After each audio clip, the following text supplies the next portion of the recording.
Welcome to Art Pays Me. Today we have Ariana Roberts. So Ariana, actually, now I'm remembering. I asked you to send me your bio because I was gonna read it, and because of all my weird tech stuff that's going on, I'm not gonna do that. So we'll just go actually right into my first question, The hardest the one. hardest one.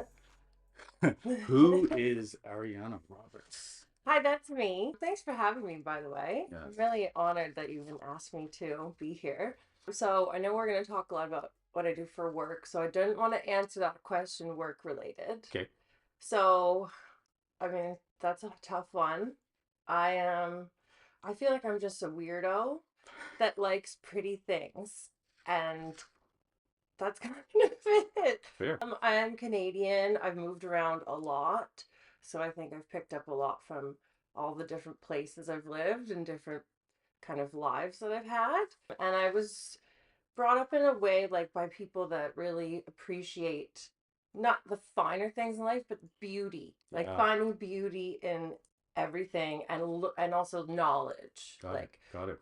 learning about things, appreciating things aesthetically, and also like understanding them, Yeah. if that makes sense. And then also, I'm just kind of weird and I like to laugh and dance. So how do you feel about this like move towards anti-intellectualism then now? Oh God, I hate it. I hate it. And I remember like being like a kid. I feel like my generation, it was kind of like not cool to be smart. Right, yeah. It was like, you're a nerd. Like I remember there was one test that I had in grade 7 English, and it's called the Widowmaker because no one's ever gotten 100%. Mm-hmm. And it was all grammar. And it was a take home open book test. So you'd think, how could you not? But English grammar can be kind of bonkers. Yeah. And I got a 97.7, Wow. and the teacher was like, everyone should give Ariana a thank you because I graded on a curve, so all your grades went up. And everyone was like, screw you, Ariana. And I was like, but I'm just a nerd. I don't know. Oh no. But no, I think it's very scary too when you think about like the real life implications Yeah. of people not understanding what's going on. Like Yeah. ignorance is one thing, but you can fix that. But willful ignorance terrifies me. Yes. Like there's a lot at stake, and the world is in pretty big turmoil right now. And I think there's nothing to be gained by shutting it out. Like you can't overwhelm yourself all the time, really. But to think that these things don't affect you or someone that you care about Hmm. and not pay attention is not okay with me. No, I agree. I agree. So where'd you grow up? Okay, this is the second hardest question. Okay.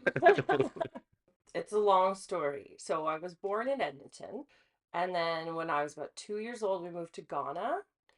And we were like in northern Ghana in a really small town called Bolgatanga, and we were there for about 2 years.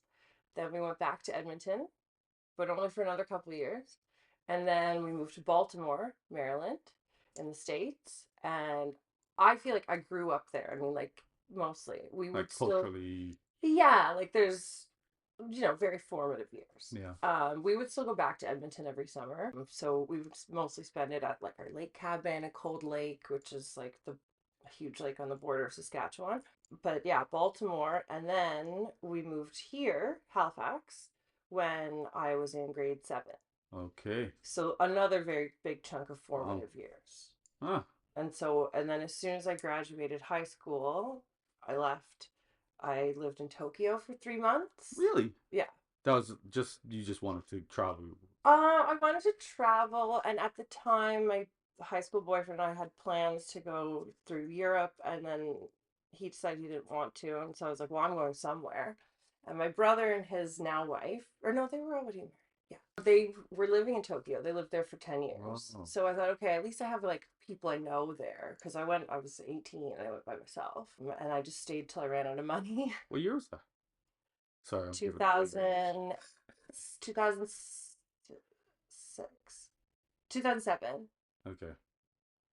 Yeah, Yeah, I keep forgetting how young you are. I'm not that young. I was there in '97. Oh So I wow. was like, I wonder if we were there at the same time. But no. No, yeah, a decade later. Tracks, because I think you're 10 years older than me. Yeah, I think so. Yeah. Yeah.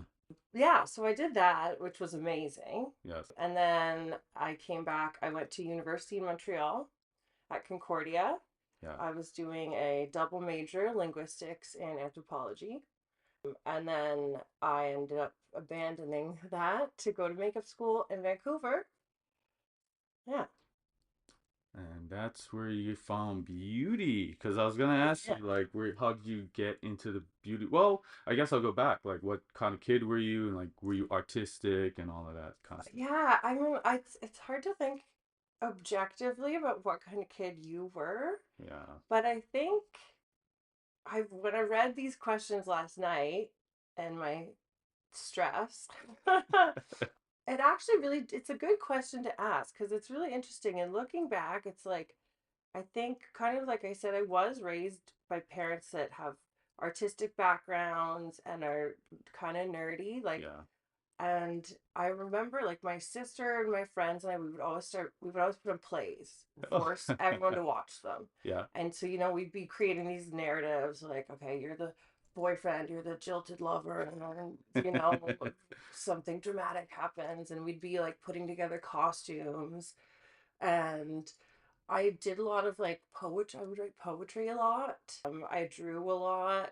We also did a lot of, me and my sister and our friends did a lot of like seances. We Really? were really into, I feel like that's a very common thing with women my age. Okay. Or like in this general, millennial women, I Yeah. guess Yeah. you Yeah. could say. I feel like that was a super popular thing. It was like we got into like the occult and we'd Ouija hold, board and all that. yeah, oh yeah, Ouija boards, doing Bloody Mary in the dark bathroom where you turn the lights off and look in the mirror and try to conjure up Bloody Mary and stab her with a pencil. And Yeah. a lot of seances, a lot of like sleepovers, like trying to connect, contact the Ooh. someone, someone in a different realm.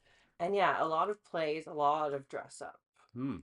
a lot of dressing up for Interesting. sure. Yeah, Huh. a lot of costumes. Yeah. I just had a chakra reading the other day. Oh, really? How did that go? My root chakra needs work. Okay. How did they read your chakra? It's almost like therapy. Like, ask a bunch of questions, and then there's like communication with your subconscious, Okay. and then assessments are made about like where you sort of. Have blockages. Yeah, there you go. Oh. Yeah, my root chakra's got some blockages, I Did guess. they tell you how to unblock it, or did they just say, "Oh, you're kind of blocked here," and then send you on your No, way? there's some strategies. I have to incorporate more red into what I'm wearing, so I'm trying that Okay, out. that's cool. What's your favorite color? Black. Oh, Yes, interesting. everything is black with me. If Okay. yeah, it's a struggle to like not use black in everything that I make. Actually, Yeah. Well, I mean, black is a really, it's like a defining thing, right? Kind of like outlines, like it's always gonna stick out at you. yeah, I look at it too like it's a combination of everything in a way. Yeah. So yeah, I don't know. Or the absence of Well, the anything. absence, yes, Because isn't white technically the all the colors at once? yeah, If you think of like the light spectrum. yeah, when you're looking at the light spectrum, yes, and then in print, it's the opposite. Yeah, exactly. So it's Yeah, they're kind of both, and yeah, black and white is my whole brand aesthetic. Like so, yeah. yeah, I just something about that. I like I don't that. know. Yeah, but I did say gray at one point in my life, and then I heard that's like most psychopaths like gray. Oh, my mom always said that orange was the color of Uh, ah, psychopaths. oh well, there you go. Yeah. And then that's the thing. Color theory. Color is interpretive. It's like depending on what culture you come from, different things Yeah, mean different things. totally. So I'm fascinated by color actually. Yeah. And even actually different languages have certain languages have more words for shades of a color or different hues of a Yes. color than others. So some languages it might just be like green, that's green, but then you might have like different words, and I think it's Russian maybe that has a bunch of different words for different types of green. Yeah. Whereas like in English we have qualifiers like grass green or Kelly green or Yeah. moss green. I don't know.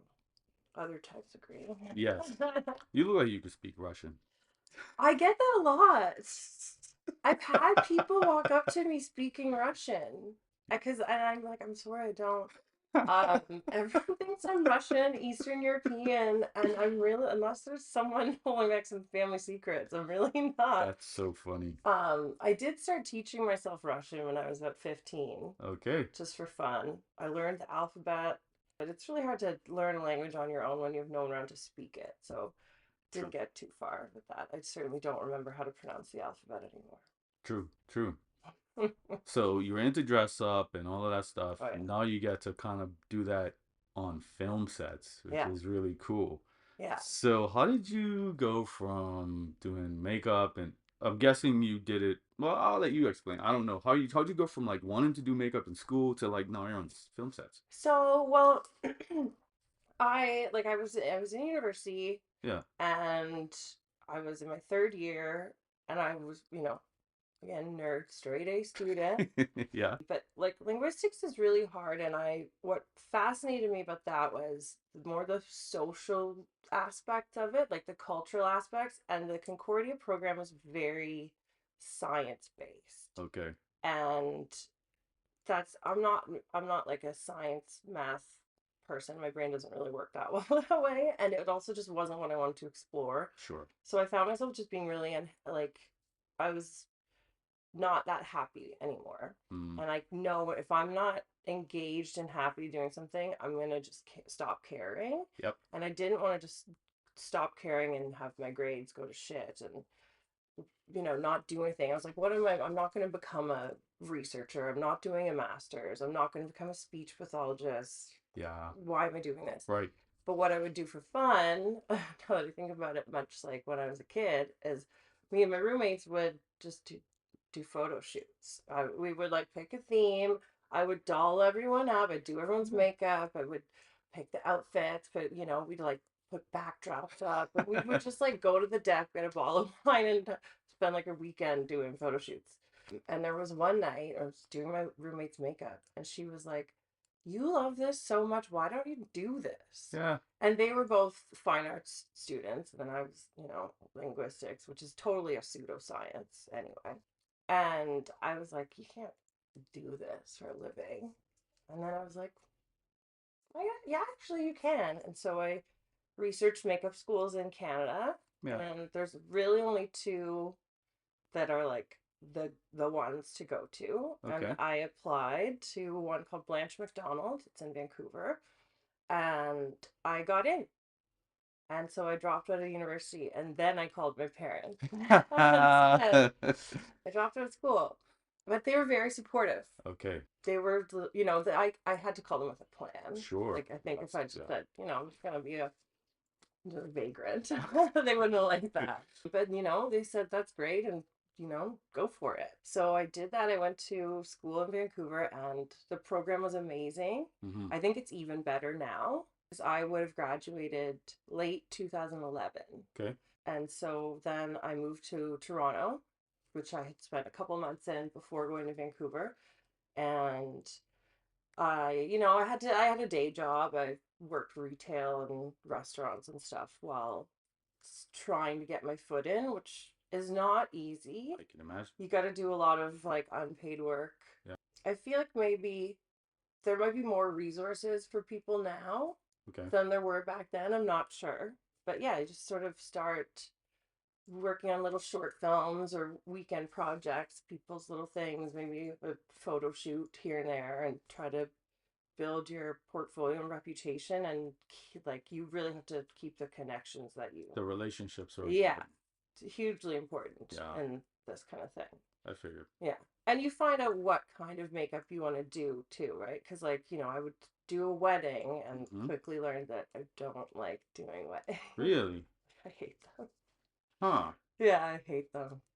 It's not, it's often a lot of the same kind of makeup, it's beauty. Like I'm not a, oh, I love to make people look pretty. But you're not a beauty makeup. I'm not, like, it's not to do that as my bread and butter. I think I I get bored too easily. I Okay. like some of the weird stuff. Ah. So would you enjoy a fashion show? Oh yeah. Okay. Yeah, fashion you get a bit more creativity. You can get a little bit more outside of the box. But I do remember doing a bunch of fashion shows when I was in makeup school in Vancouver. Mm-hmm. And maybe it was the time, maybe it was the place. I do find Vancouver a little reserved, Oh, shall we okay. say. I was gonna say boring. I don't want to be mean. But it was like a smoky eye and a nude lip. Everyone wanted a smoky eye and a nude lip. And after like 10 fashion shows, I'm like, okay, guys, like, Right, oh, right. guess what? Another smoky eye and a nude lip. Like, let's do something. Yeah, I'm sure it's a bit more exciting now, right, right.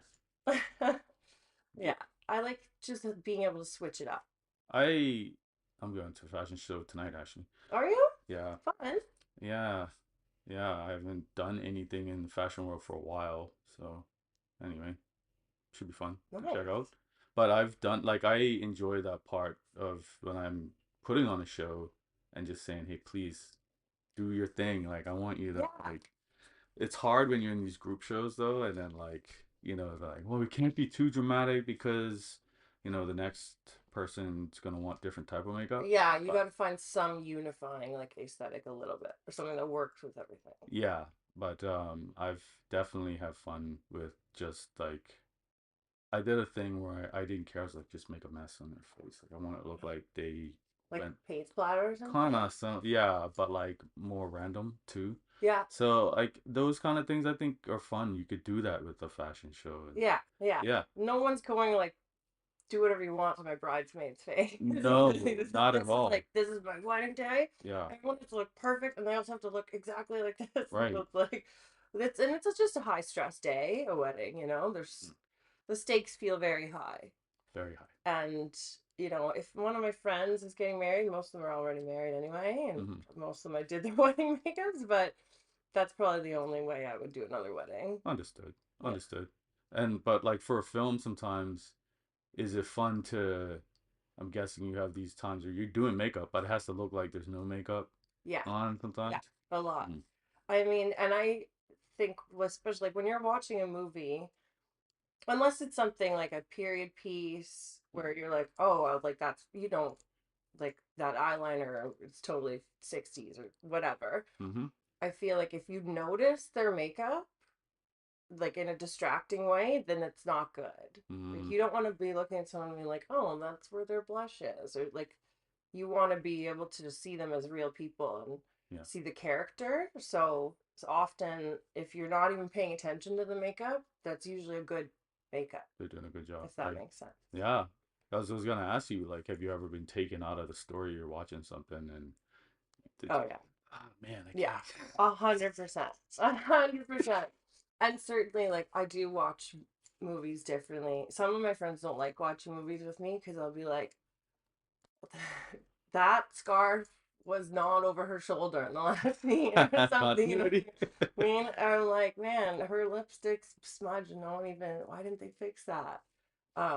But yeah, you know, you can't turn that part of your brain off. I think Yeah. once you start working in film, even you'd be like, oh, that easel moved like 3 inches. Yeah, for sure. I'm the same. Yeah. And there's this one show. I'm not even gonna name it. Oh It had no. Tell me after. well, it's not a big deal. It was it's a Tyler Perry show. Into the I don't know, black something, whatever. And it comes on and the typography on the intro is like so skewed. It just Oh like no. See, yeah. breaks my graphic designer brain every Yeah. time to see it, and I'm just like, ah, why did they do I find it that? the things that I find usually the worst are the reality shows because Oh I do love some good trash reality shows. yes, I'm a huge fan, but some of them, especially when they're in like the confessionals, yeah, yeah. and I'm like, your face is a different color than your neck. What are you doing? So they have professionals that are doing that. Yeah. Uh, But then, I mean, maybe they don't get to see it under the lighting, or who knows? Or okay, maybe it's color corrected weirdly in post. okay, There's many variables. I don't like place blame on anyone yeah, necessarily, but when you see things like that, you're just like, oh, bothers you. Yeah, it does bother me. Yeah. yeah. So I've been on a bunch of sets. Well, not a bunch, been on a few. But the last set I was on was the first time I got makeup done, Yeah. and How was it? it was fun. That's what I was saying. Like, They uh, probably didn't have to do much. no, well, so they didn't do much for one character I was, but in another one I was a corpse. Oh, fun. So they had to make me look more dead. Yeah, yeah. And that was interesting. But the whole crew, like, they're all just like fun loving. They seem easygoing, social, and I was just curious how much of that like is just a part of needing to be in that role. Yeah, I mean, I think it's more that it draws it naturally. Like, it's a good kind of thing. It just draws people with that type of personality, right? Like, if Yeah. you're super reserved and don't like talking to people, you're not going to want to be a makeup artist in film and TV because you have to. And you often sort of, it does just, and for the most part, it is, yeah, we're just a bunch of like social, fun, creative little people that like want to talk. And you have to also be able to read people Yeah. and know, like, there's a time and a place for like the chatting and Uh, banter and laughs. And then there's also some people don't want to talk.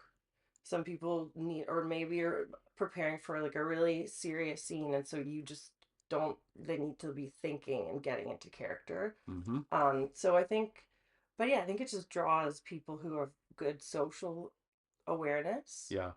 because you have to. Sometimes, you'll have someone sit in your chair and unload on you. Like, even I've had people that I just met sit down for like, like a wedding makeup Mm-hmm. or a photo shoot. And then all of a sudden, by the end of it, I know about their divorce and their sick dog and their, all kinds of things. So Right. you got to be able to, yeah, social adaptability or social. Intelligence, maybe. Yes, thank There you. you go. So smart that I can't remember the word intelligence. Yeah, Yeah. that's I can see that. I was amazed by some of the actors who just came on, and I would be so nervous, and they were just chatting it up like nothing, and then go on scene and Yeah. do what they had to Yeah. do. Everyone's different, right? Like, some people it puts them at ease, like they want to talk. Uh, Some people are just, because there are a lot of actors too that you think, oh, you're an actor, you must be this big personality in real life, and that's often not the case. yeah, Sometimes it is. yeah, But there's a lot of actors that, are kind of quiet and private and just are there to do their job. yep, yep. Which is very interesting, actually. But I Yeah. get it. I get it. Yeah. Well, it's like I know a lot of musicians who are, they're performers, and in real life they're so socially awkward and so shy. But it's like there's something of being on the stage, it's like a different mindset or Yeah. something. Speaking of performers, your boy Peter that you told me about in cinema, Yes. that was really cool connection to. Yeah, he's also from Edmonton. Yes, yes. Yeah, yeah, Yeah, that was man, an amazing yeah. film. I don't know him super, super well, but man, he's a great guy, and it Yeah. was really cool to see him in such an amazing movie. Yeah. And then like he'd never acted before, Which is that's which is wild. amazing. Yeah. Just Yeah. to think about that, like, yeah. Oh man. I know. I want to see the movie again already. I do too, and I'm sad I didn't see it in IMAX, but I see it's coming back, so I Yeah. don't know, maybe I might. Do Hi. it. Do it. Are you ever like stressed on sets? Oh God, most of the time. Oh, okay. It can be very stressful. Yeah. Okay. I would say because there's always this sense of urgency Yeah. on a set. And it does, like, there's a lot riding on every single moving part, and Mm. it's time and money, which is, that's what the people making it are thinking, is Yeah. everything's money, time and money. Mm-hmm. But also then you have to make everything look good. Yeah. um and you're sort of, it's a lot, I mean, people say this phrase all the time, hurry up and wait.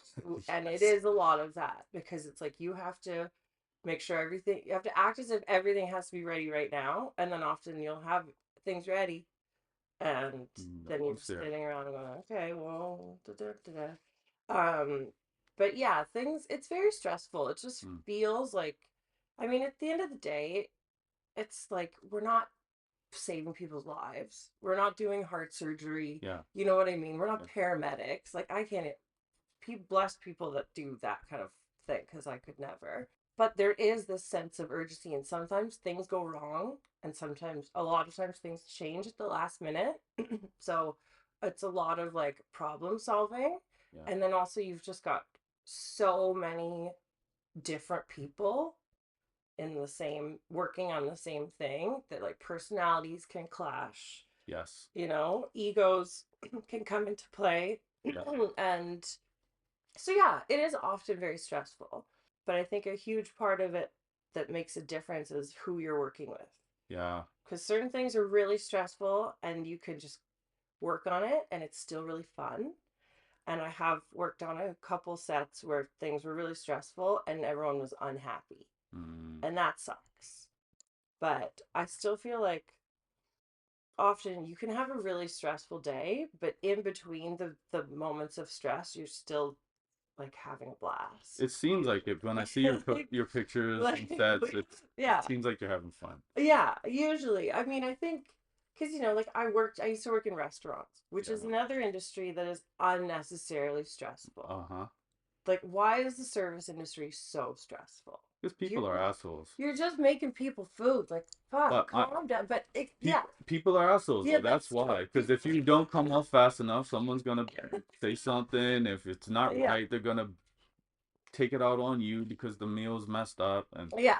But it's one of those things where it's like everyone. You sometimes you want to be like calm everyone, down. calm down. Yeah, It's just lunch, calm down. or it's just a movie. Right. We're all here to have fun. Like Yeah, we're I mean, making art. make money. Well, yes, but we're here for joy. Like Yeah, that's the purpose of no one, this. and I don't think anyone ever. I mean, I hope most people don't set out to be like, I'm gonna piss someone off today. I'm Yeah. gonna like make this person feel like shit.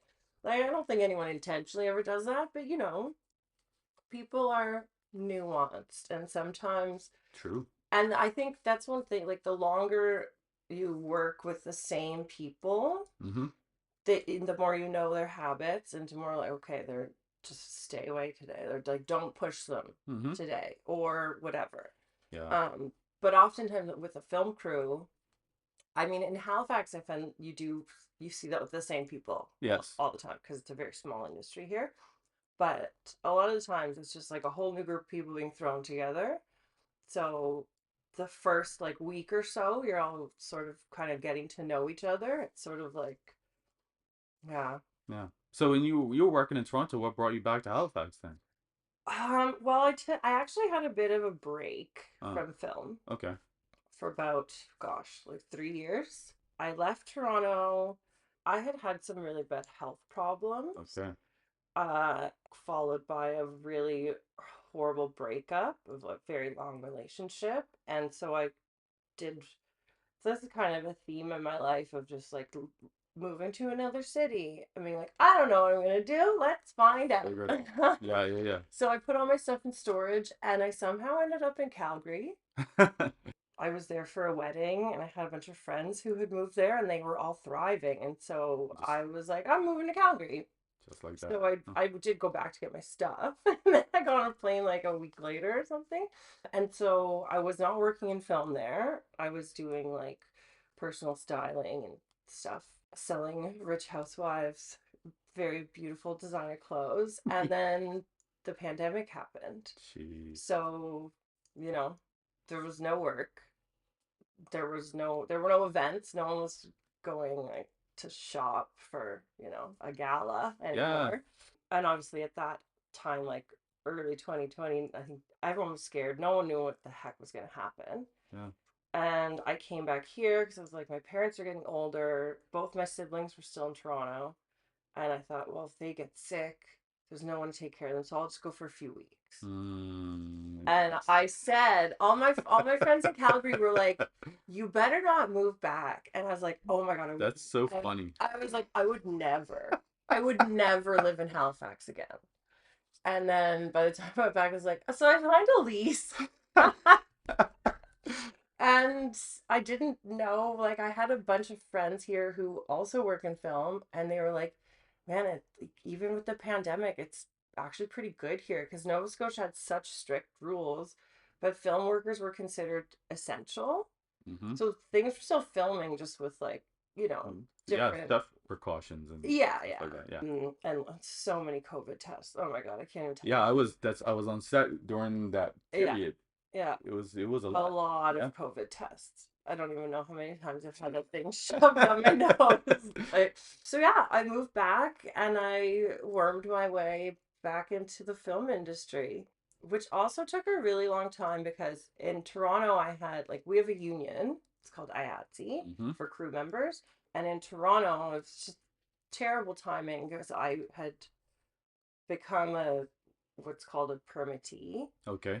and then I left the city and I stopped working in film, and then life happened. Life happened. And then when I moved back here, it's like a different chapter. I had to start the whole application process over again. And so I was giving them like all the proof of you have to proof of hours worked on a set in your department and Mm-hmm. reference letters, etc., etc. And I was giving them all that, and they didn't like that none of my references were local. Yeah. And I was like, but Toronto. Yeah, that's what I'm saying. It's I'm so, not trying to. you like there you I know you guys are professional too, But but like Toronto's, yeah, don't have a good enough reputation. that. Okay. Well, like this one won awards for makeup, but it doesn't count. Anyway, so it took a really long Wow. time. And then for makeup, there's also practical exam, which is like the most stressful day of your life. I think they make it stressful on purpose. It's like 10 hours long. Hmm. You got to do it's really intense, but it's good. Like Yeah, you don't want to be sending someone on set that like they can't handle can't that cover pressure. a tattoo or can't fake a mustache or something. Yeah. But they don't always hold those exams. So I waited, I think, a year and a half Wow. before even getting to take the exam. And then you take the exam and then you pass, and then you have to be put on the ballot for the union and voted in by the members, and then you get sworn in, and then you're a full member. So it's Uh-huh. a process. So this is ACTRA, or is it something else? IATSE. IATSE. Oh, that's IATSE. IATSE. So you're not. So Oh. IATSE covers like most of the crew Oh, from okay, like okay, art department, hair, makeup, wardrobe, craft services, okay. carpenters, I think. Interesting. And then mostly the camera side of things is under DGC, I believe. Ah, Or like at anyone that's like an assistant director or director is in the DGC. And then actors just just perform. performance. Yeah. Oh, okay. I didn't know that. Okay. Yeah. Interesting. Cool. Yeah. So that's interesting. I picture your exam kind of being like those makeup reality shows. Kind of. I mean, you have more prep time. Like you know what you're getting yourself into. Yeah. But yeah, you have to do a whole bunch of different things from like you said, a no makeup Yeah. to, covering tattoos and then putting on fake tattoos, doing facial hair, various types of facial hair, Yeah. period makeup. So they'll give you a period time and place. Yeah. I got lucky because mine was London 1960s, which is Oh, like fun. that's super fun makeup. And then you have to do a bunch of effects makeups as well. So like Nice. burns, scars, bruises, cuts. Prosthetics at all, or that's Not optional? prosthetics, Hmm. more just like out of kit effects. Okay. So yeah, nothing, Cool. but not like you don't have to like apply a prosthetic and paint it and Oh, okay. that kind of thing. Yeah. It's, That's more of a specialist sort of specific thing. yeah, kind of. Yeah. Yeah, yeah. Usually, like the makeup department will do everything up. You usually have if you're doing like full on prosthetics, there will be like effects makeup people, Got it. which Got we it. don't have many of in Nova Scotia. Ah. Actually, bit of a bit of a hole in the industry here. Ah. I know someone who is interested in that, and then she's kind of moved away from it just recently. That's interesting. Yeah, Huh. maybe for lack of resources or mentoring. Like I know a lot of shows here have to like get prosthetics made in like Montreal or Toronto and then sent Wow. here to be like applied. Yeah. That's crazy. There's like almost no one that does it in Nova Scotia. Oh, Yeah. jeez. I should tell her to knock on Go to some doors. Toronto. Oh, go to Toronto. Just No, move. no, no. Oh man, that's funny. So, have you ever been starstruck? doing someone's makeup. I haven't actually. You don't strike me as a starstruck type of person. I'm not really. Yeah. I don't like. I think. I mean, a lot of there were recently there were a couple people that I worked with that I didn't even know they were famous. And then people like after talking to them, people would be like, "You know who that is, right?" And I'm like, "No, who is it?" And I'm Googling, like, no, yeah. "Oh, okay." Like, I don't know. Like, I don't know. I also think it's nice to just meet people on a human level. Like, everyone's just a person. Absolutely. But I think the only time in my life that I've really, okay, wait, I just thought of it. One time I was really starstruck, Hmm. but it wasn't at work. Okay.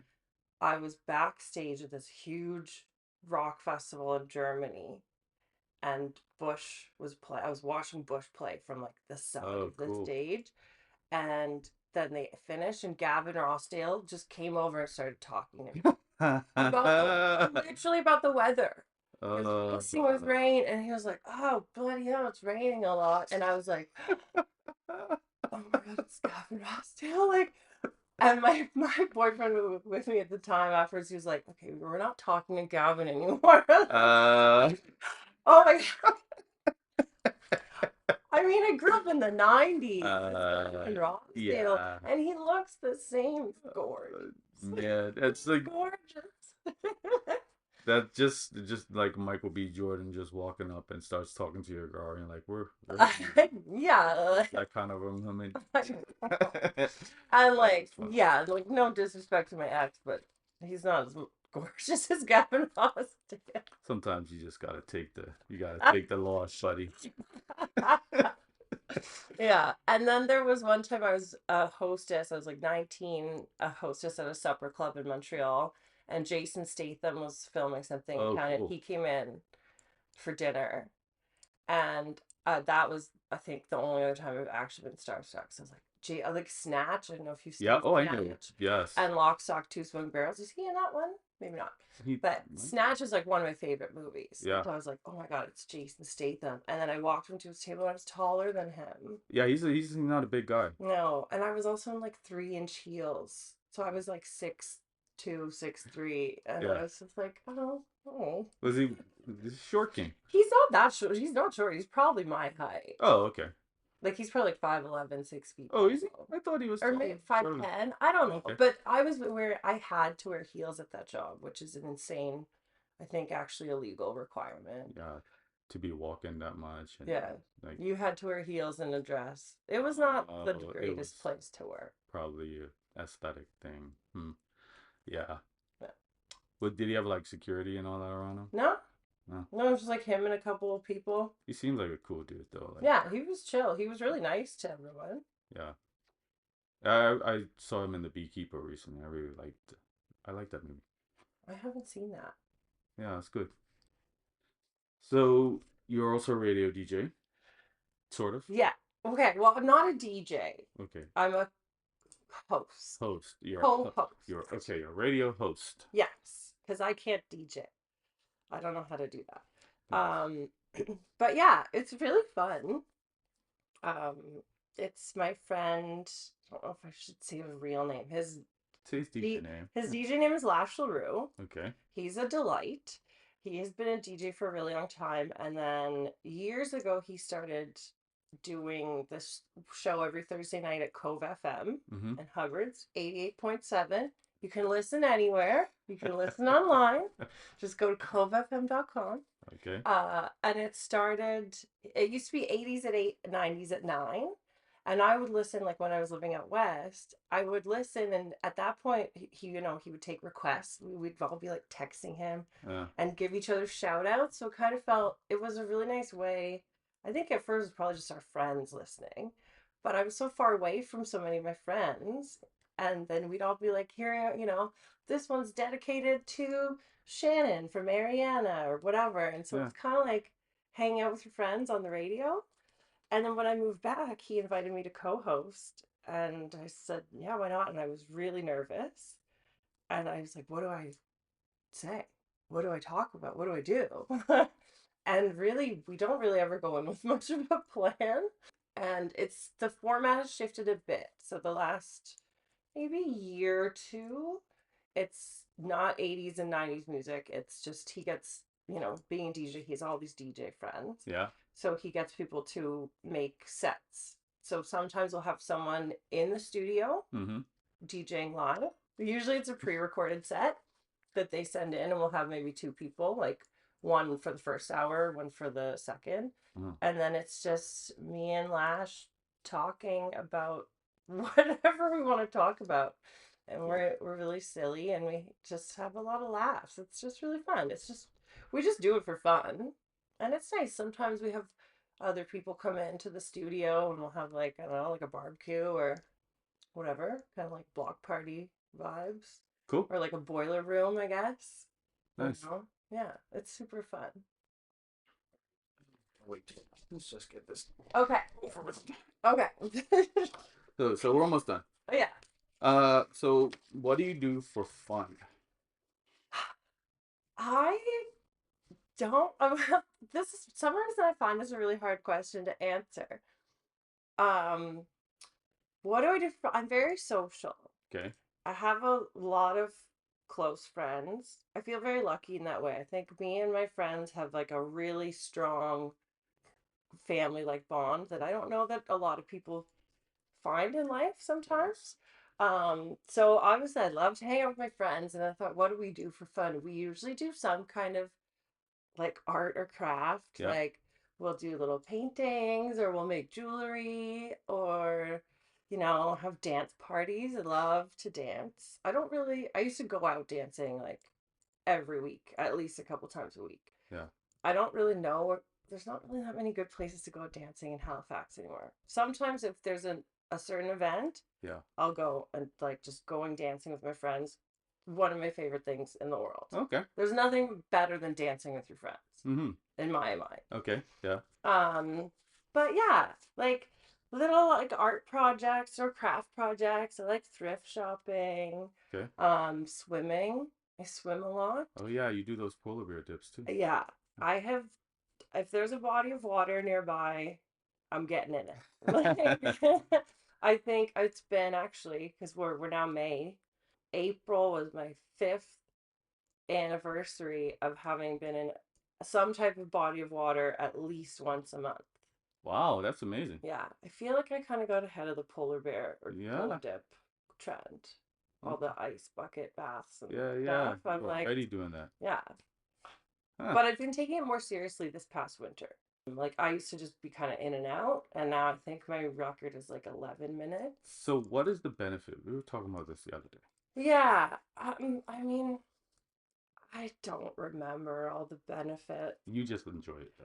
But yeah, I mean, it is really good for your circulation. I Mm. know, especially if you're at like to like a Nordic spa and you do the circuit, like the hot and cold, Yeah, yeah. your body goes through this process called shunting.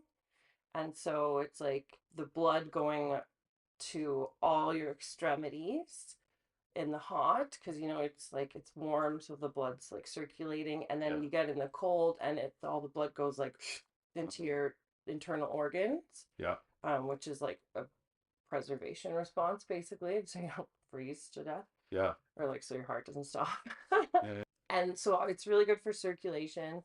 I think a lot of it can be just like mental health. It's sometimes, kind of like meditating.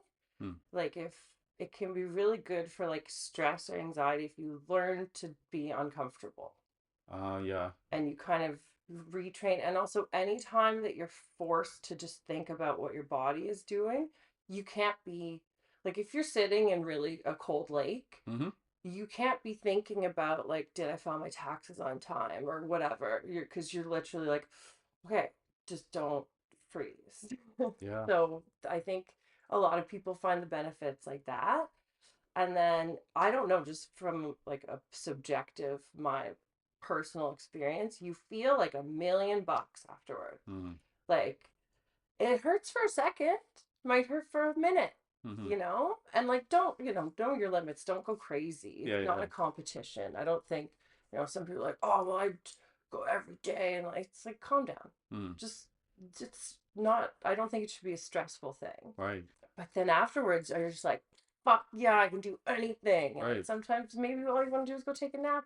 Right. And or Right. sometimes maybe you're just like motivated to go do a bunch of shit. I don't know. Well, I just know you get a every time rush in some way. you feel amazing. Yeah, Mm, it's probably endorphins or mm.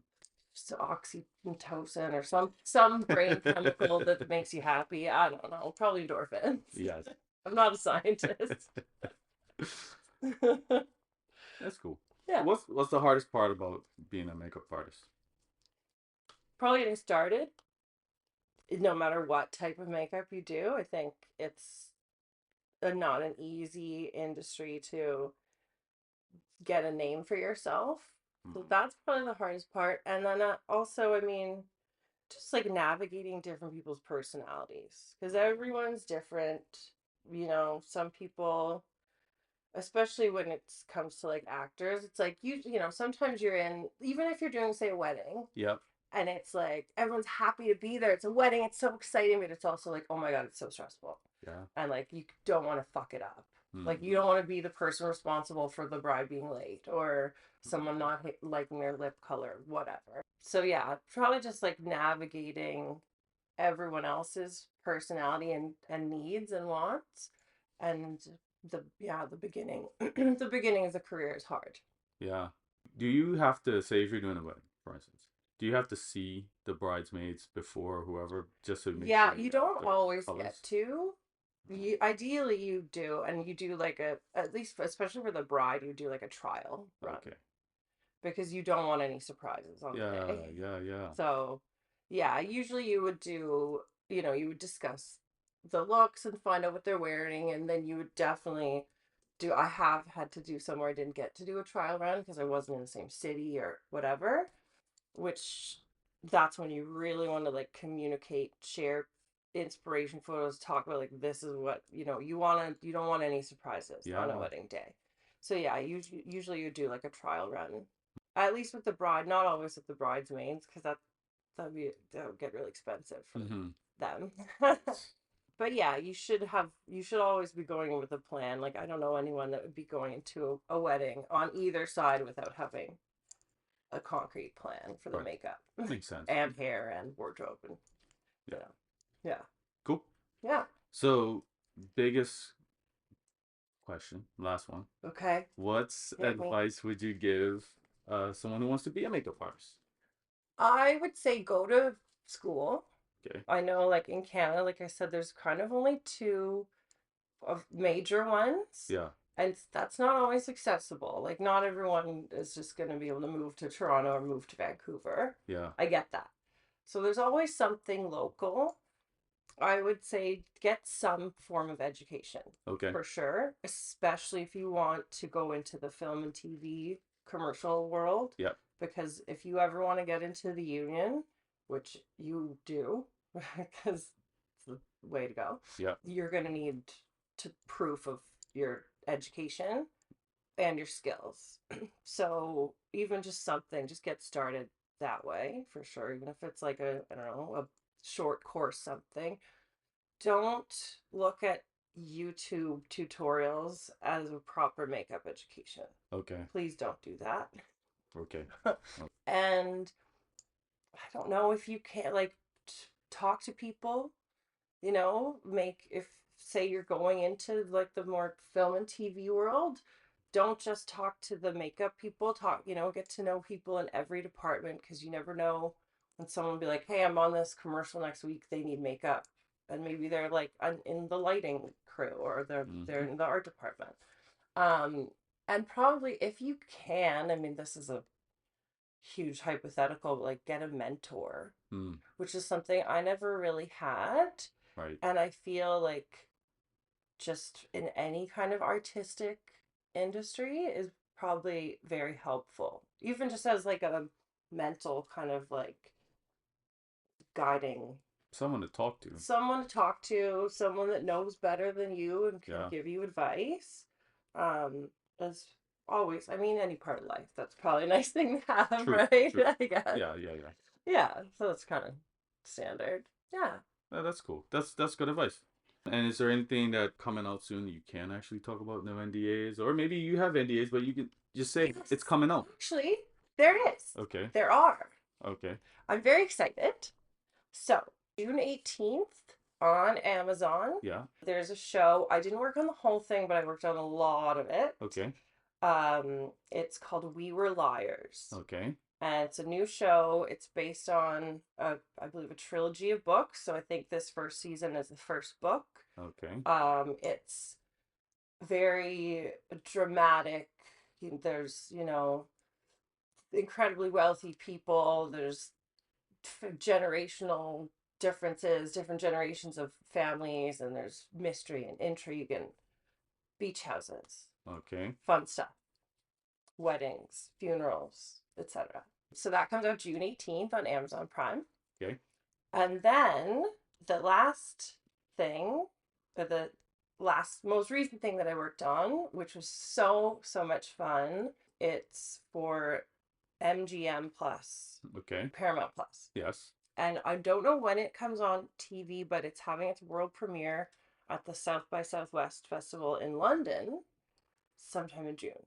I can't remember the exact date. Okay. And so then shortly, sometime this summer, it'll be on TV in, Canada and the US. Okay. And it's The Institute. It's a Stephen King adaptation, and it was really fun to work on. 10 episodes, and it's follows a kid who has kind of powers, and he ends up obviously in a place called the Institute. And I don't want to say anymore because I know that if you're a Stephen King fan, you should definitely watch it. Okay. I like that kind of stuff. Yeah. I remember seeing the casting announcements going out for that too, actually. Yeah. Yeah. Yeah. It's got Ben Barnes, Mary Louise Parker, Joe Freeman. Little Joe Freeman, who became like my little brother, who's Martin Freeman's son. Martin Freeman from The Hobbit and stuff like that. Yeah, yeah. Yeah, it was really fun, and there's a lot of the cast was so talented. There's a lot of teenagers, and I was really impressed with their work.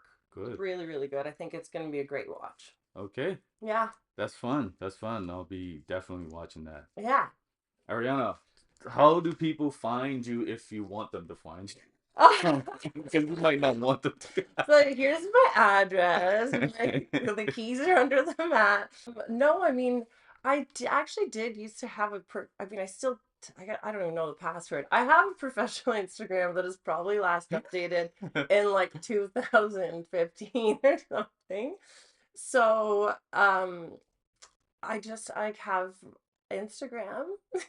That's fine if you're okay with people. An email address. Yeah, I have Instagram, and no one can pronounce it. I actually wore my bracelet that spells it out. It's an inside joke with my best friends that has ballooned into a whole thing. And so, because my name is Ariana, Ariana, and we all started calling each other Mrare, kind of like a cat, years and years ago, like at least a decade ago. And then when I was first getting Instagram, anything with just my name was kind of already taken, which I always hate because I'm like, I'm supposed to have a unique name. Yeah. Just me. Anyway, so I made it Mariana, and people think it says Mr. Ariana. It doesn't. It's Mariana. Which I did say. I know. It's rare, like rare. So I don't know. I can spell it. You can put it on a thing or something. I'm gonna link to it. You can link to it. Yeah. Cool. Or just, call me. Yes. Well, Moyer. Yeah. Thank you for doing the show. So much for having me. This is really fun. Yeah. I didn't, I've never been interviewed before, and it made me feel important. It's delightful. Thank you for listening to Art Pays Me. Hit me up on socials at Art Pays Me pretty much everywhere, and let me know what you think. I love connecting with listeners. If you're an artist looking for clothes that speak to the creative lifestyle, check out artpaysme.com.